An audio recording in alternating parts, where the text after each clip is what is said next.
Hola a todos et bienvenue sur la chaîne de Furia Liga pour des vidéos spéciales Roja et spéciales Coupe du Monde. Moi je vais vous raconter des anecdotes sur les joueurs de la Roja et cette fois-ci je vais vous parler de Busquets et sur l'Espagne de 2012, réellement de Busquets. Cette Espagne très équilibrée, impressionnante sur tous les points, avec une telle sécurité qu'elle pouvait se permettre d'accélérer à l'heure de jeu et attendre les prolongations pour jouer et attendre jusqu'aux prolongations pour jouer avec une intensité maximale. Tout ça grâce à un joueur qui contrôlait tout le jeu, c'est Busquets.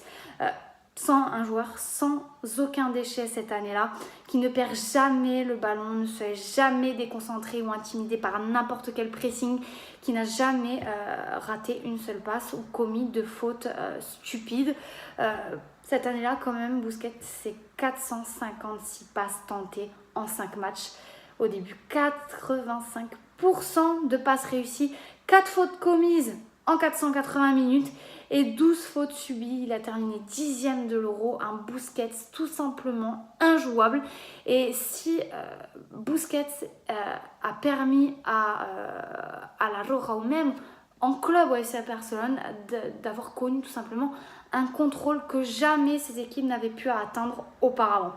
Un contrôle qui est donc du coup qu'il a de réputation au FC Barcelone. C'est vraiment, Busquets on peut le dire, c'est la pierre angulaire du Barça et de la Roja. Et il fait partie des 10 joueurs quand même de l'histoire du FC Barcelone à avoir disputé le plus de matchs. C'est un joueur très expérimenté et c'est une boussole tantôt humble et qui privilégie surtout l'invisibilité. C'est un joueur qui privilégie le terrain et ne se montre jamais, toujours au service de ses coéquipiers, toujours sur le contrôle du jeu, sans jamais un pas de travers, que ce soit sur les terrains ou en dehors. Une caractéristique un peu de joueur invisible qu'il tient de son père. Son père qui faisait partie quand même de la Dream Team de Cruyff à l'époque, le remplaçant d'un certain Zubizarreta, je parle de Carles Busquets, le remplaçant numéro 2 de cette Dream Team de Cruyff, qui n'a pourtant disputé que 79 rencontres avec le Barça, mais qui, le peu qu'il a joué, a apporté quand même une certaine confiance à son équipe et qui ne s'est jamais mis en avant et a toujours essayé de donner, de motiver toujours et de faire passer son équipe avant tout.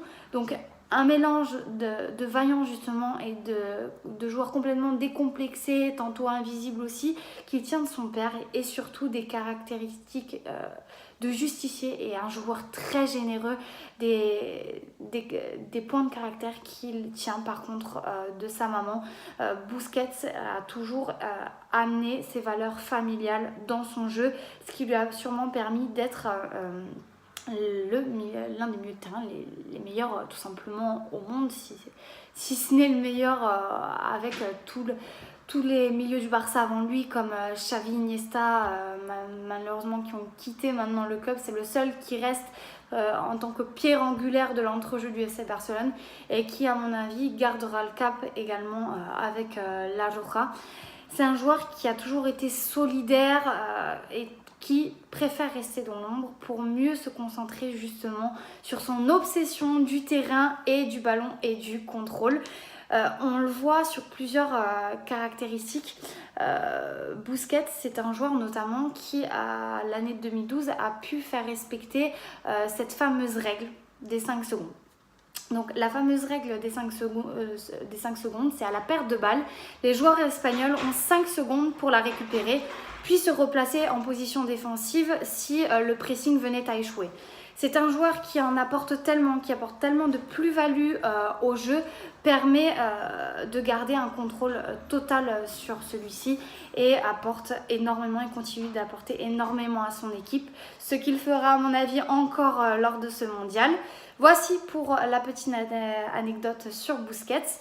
N'hésitez pas à liker cette vidéo, à nous suivre sur YouTube et à surtout suivre très bien le site parce que notre belle série sur la Coupe du Monde continue et nous on se retrouve très vite.